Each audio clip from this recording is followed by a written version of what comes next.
অতি দুখেৰে মই আপোনালোকৰ মানে অৱগত কৰাব বিচাৰিছোঁ। যোৱা 26 তাৰিখে এখন দৈনিক পেপাৰত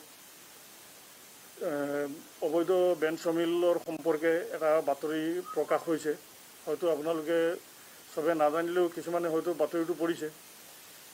আৰু আপোনালোক যিহেতুকে গণতন্ত্ৰৰ চতুৰ্থ স্তম্ভ আৰু ৰাইজৰ চকু, আপোনালোক যিহেতুকে আপোনালোকে ৰাইজক সঠিক বস্তুটো নিৰ্ধাৰণ কৰি দিয়াটো আপোনালোকৰ কৰ্তব্য আৰু দায়িত্বও হয়। সেই হিচাপে আপোনালোকে মই কৰা ভাল কাম হওক বা বেয়া কাম হওক, নিশ্চয় আপোনালোকৰ চকুৰ আগৰ পৰা সাৰি নাযায়। আৰু যোনখিনি কৰিছোঁ সেইখিনিও নিশ্চয় আপোনালোকৰ অৱগত। গতিকে অতি আক্ষেপেৰে কওঁ, মই অহাৰ যিহেতুকে 3 মাহ পাৰ হৈছে আৰু এই 3 মাহৰ ভিতৰতে এতিয়ালৈকে ৰংজুলি এলেকাত মই এককভাৱে বুলি কোৱা নাই, আপোনালোকৰ সহযোগত আৰু আমাৰ সহকৰ্মী বনকৰ্মীসকলৰ সহযোগত বৰ্তমান অবৈধ বেঞ্চ মিল এটাও ৰংজুলি এলেকাত নাই বুলি মই দৰাই ক'ব পাৰোঁ। তথাপিও এইখিনি কৰাৰ পিছতো অবৈধ বেঞ্চ মিল সম্পৰ্কে যোনটো বাতৰি প্ৰকাশ পাইছে, সেইটো এটা মনে সজা ভিত্তিহীন আৰু উদ্দেশ্যপ্ৰণোদিত বাতৰি। তাৰ বাবে আমি দুখ প্ৰকাশ কৰিছোঁ। যিহেতুকে এনেকুৱা বাতৰিয়ে অকল মোৰ বুলি নহয়, যিকোনো কৰ্মচাৰীৰ কাম কৰাৰ স্পৃহাটো কমাই দিয়ে। ভাল কাম কৰাৰ পিছতো সেই বিষয়ে তেতিয়াহ'লে সেই মানুহজনে বা সেই ষ্টাফে কাম কৰাৰ এটা স্পৃহাটো নাইকিয়া হৈ যায়।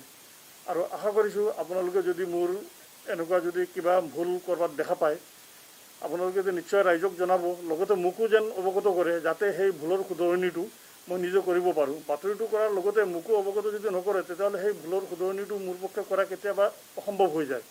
কাৰণ হয়তো কেতিয়াবা এনেকুৱাও হ'ব পাৰে মই নিজে নিজৰ ভুলটো দেখা নাপাবও পাৰোঁ। গতিকে ৰাইজক এইটো মানে অনুৰোধ জনালোঁ।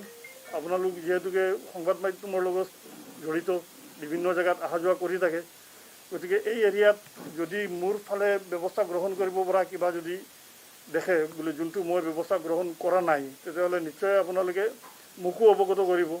ৰাইজক অৱগত কৰাৰ লগতে মোকো অৱগত কৰিব, যাতে মই এইখিনি কাম অতি সহজত সমাধান কৰিব পাৰোঁ আৰু যোনখিনি দুৰ্নীতি আছে বা ইলিগেলিটিজ আছে এইখিনি কণ্ট্ৰল কৰিব পাৰোঁ। উদ্ধাৰ কৰা হৈছে, মিলৰ লগতো গছৰ কুণ্ডা উদ্ধাৰ কৰা হৈছে। আৰু তাৰ বাহিৰেও মোটামুটি 12-13খনমান গাড়ী এতিয়ালৈকে আমি জব্দ কৰিলোঁ। মিলৰ লগত জব্দ কৰা গছৰ কুণ্ডাখিনিৰ মূল্য নাই বুলি হ'লেও 2-2.5 লাখমান টকা হ'ব। আৰু এনেই যোনখিনি জব্দ কৰিছে এইখিনিৰ মূল্য মোটামুটি 5 লাখ 5.5 লাখমান টকাৰ ওচৰা-ওচৰি হ'ব। হয়, এইখিনি ভাল প্ৰশ্ন কৰিছে। মই আহি যদিও 3 মাহ হৈছে, তাৰ ভিতৰতে মই আহি মোৰ নিজাববীয়া চেষ্টাৰ ফলত মোৰ সহকৰ্মীসকলক লগত লৈ আৰু আপোনালোকৰ সহযোগত ইতিমধ্যে মই 15 হেক্টৰমান বেদখলকৃত ভূমি মই পুনৰুদ্ধাৰ কৰিছোঁ। আৰু ভৱিষ্যতেও এই ধাৰাটো অব্যাহত থাকিব। আৰু এই কৰোণা পৰিস্থিতিৰ অলপমান খাম খেদাৰ পিছত আমি নিশ্চয় এই বিষয়ে আকৌ এই কামত অগ্ৰাধিকাৰ দি সেই কামটো কৰাৰ আৰম্ভ চেষ্টা কৰোঁ। বৰ্তমান হাতী মানুহৰ সংঘাত গোটেই অসমতেই চলি আছে।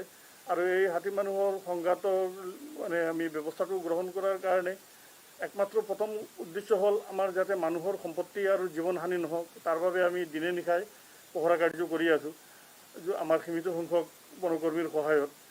আৰু লগতে আমি য'ত খবৰ পাওঁ সেইখিনি জেগাতে আমি আগতীয়াকৈ আমি ব্যৱস্থা গ্ৰহণ কৰোঁ। আৰু যিহেতুকে এইটো এটা দীৰ্ঘম্যাদী পৰিকল্পনা, এইটো চৰকাৰৰ বা আমাৰ ডিপাৰ্টমেণ্টৰ উচ্চ স্তৰত এই বিষয়টো আলোচনা নিশ্চয় হৈ আছে।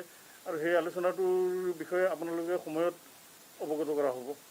দেখিছে এইখন এখন অতি পুৰণি বনাঞ্চল আৰু অতীজৰে পৰা কিছুমান দুষ্ট প্ৰকৃতিৰ মানুহে কিছু বনাঞ্চলত বেদখল কাৰ্য কৰিছে আৰু সেই বেদখল কাৰ্যৰ ফলতেই হাতী মানুহৰ সংঘাতটো বৃদ্ধি হৈছে। আৰু আপোনালোকে চাব হাতী মানুহৰ সংঘাতটো কোনখিনিত হৈছে, যোনখিনি জেগাত বেদখল আছে বা বেদখলকৃত গাঁওখনতহে